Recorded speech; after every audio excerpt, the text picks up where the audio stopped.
কিন্তু একটি ভুয়া ফটো কার্ড ছেড়ে তারা লিখেছে আমি নাকি বলেছি মসজিদে এসি লাগানো লাক্সারি। এই যে মিথ্যাচার।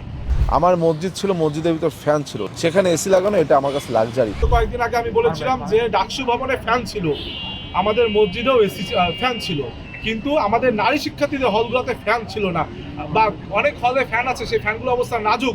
আপনারা দেখেছেন গতকালকে রোকে হলে একজন শিক্ষার্থীর মাথায় ফ্যান ভেঙে পড়ে সেই শিক্ষার্থী আহত হয়েছে।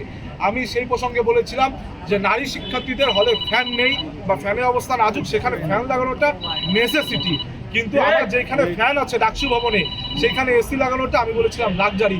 কিন্তু একটি ভুয়া ফটো কার্ড ছেড়ে তারা লিখেছে আমি নাকি বলেছি মসজিদে এসি লাগানো লাক্সারি।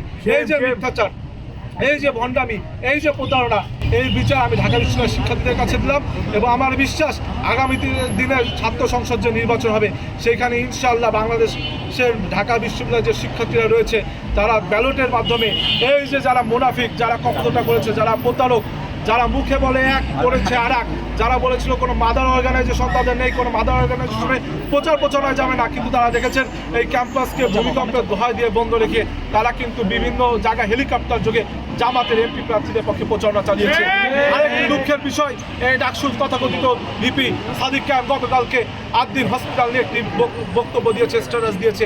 এই আদ্দিন হসপিটালে একাধিক শিশু মৃত্যুবরণ করেছে অক্সিজেনের অভাবে, কিন্তু সেই শিশুদের জীবনকে সে প্রাধান্য না দিয়ে সে কখনো লাদ দিন। আমি তার কাছে জানতে চাই, আপনি তো ইতিমধ্যে জামাতে ইসলামীর মেয়র প্রার্থী হিসেবে ঘোষণা দিয়েছেন, কত টাকার বিনিময়ে তারা আপনাকে দিয়ে স্ট্যাটাস দিয়েছে, নাকি আগামী নির্বাচনের সকল খরচ খরচা আপনাকে দেবে, এই বলে আপনাকে আদ্দিন হসপিটাল স্ট্যাটাসটি দিয়ে আলো, যেখানে বাংলাদেশের ডাকসুরের মতন একটি সংগঠনের সামনে থেকে আপনি বাংলাদেশের শিশুদের পক্ষ না নিয়ে, এতগুলো বাবা মার সন্তান হারা হলো তাদের পক্ষ না নিয়ে আপনি একটি ব্যবসায়িক প্রতিষ্ঠানের পক্ষ নিলেন।